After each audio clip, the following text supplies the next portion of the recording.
Hello, today we are going to be converting mixed numbers to improper fractions, except the big difference from what we did earlier in the week is we are not using pictures. So we are doing this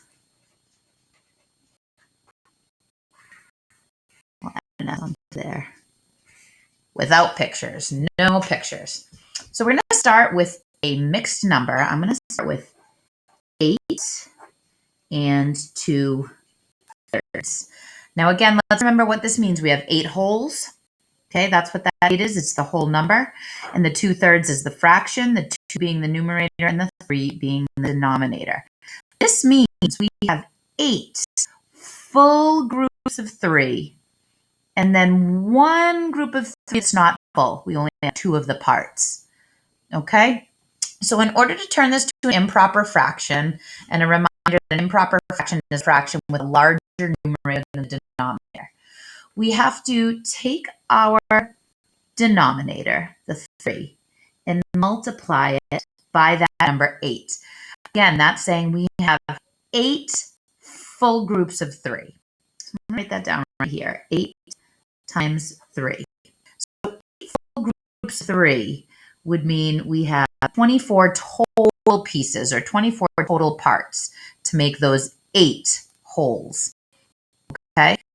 But then we also have 2 parts in another whole group. We don't have all 3 of them. We don't have the complete whole. We have 2 parts of the whole.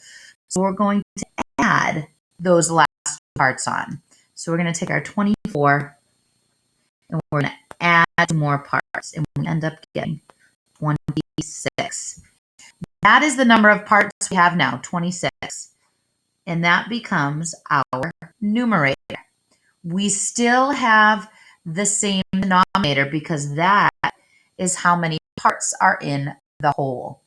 So we have just converted our mixed number in 2/3 to an improper fraction, 26/3. I want to pay attention that we started with the denominator, moved to the whole number, and we ended with the numerator. It's very important that you do these steps in that direction because if you don't, you will end up with an incorrect answer. For example, if we added the 8 to first and then multiplied it by 3, we'd end up getting 30/3, and that would not be the right answer. So you have to start by multiplying the denominator by the whole number, and then when you get your product, you simply add the numerator.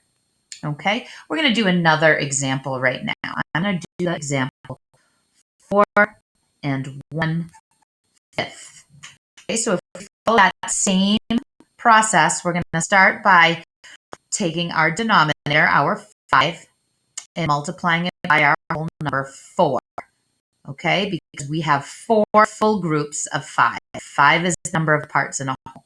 So I'll put my little multiplication sign there, and over here I'm going to write 5 times 4. And if you know your basic facts, you know that 5 times 4 equals 20. Okay. Now we need to take that 20 and we need to add our numerator because we know that 1/5 is 1 part out of 5. So we have 1 more part left to add.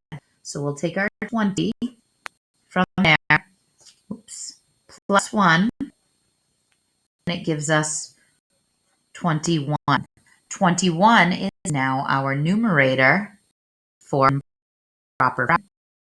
And our denominator is the same. That's right.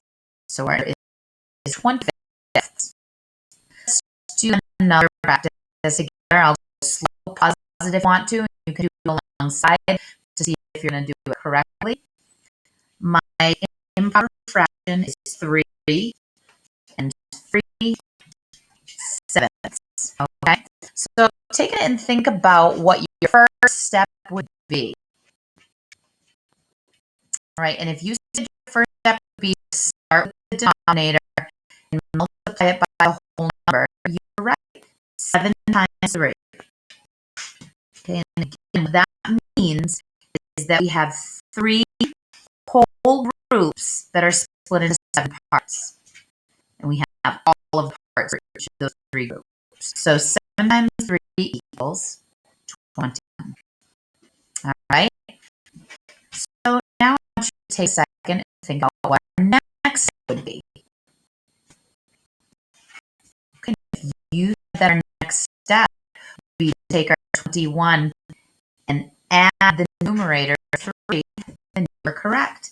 So we're going to write our 21 down here, and we're going to add 3 more parts, which will give us 24. Okay, take a minute and think about what is that 24 now? What do we know that 24 becomes? And if you said that, that 24 becomes our numerator, you are correct. And what is our denominator going to become, or stay, I should say? It stays 7. So 24 sevenths is our improper fraction. So 8 2/3 converted to an improper fraction is 26 thirds. 4 1/5 converted to an improper fraction is 21 fifths. 3 3/7 converted to an improper fraction is 24 sevenths.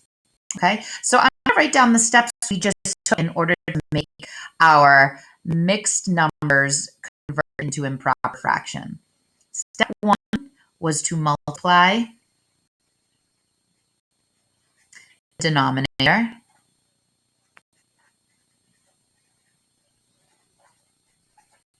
by a whole number.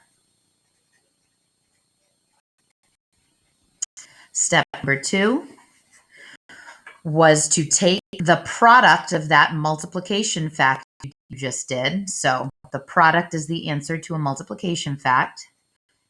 So you take your product and add the numerator.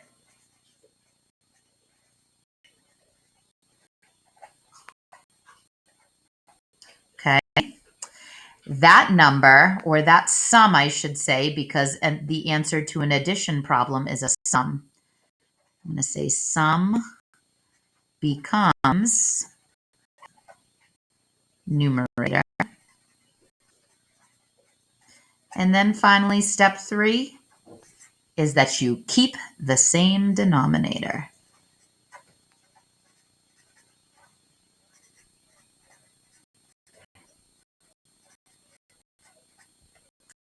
Okay, so I hope that was helpful.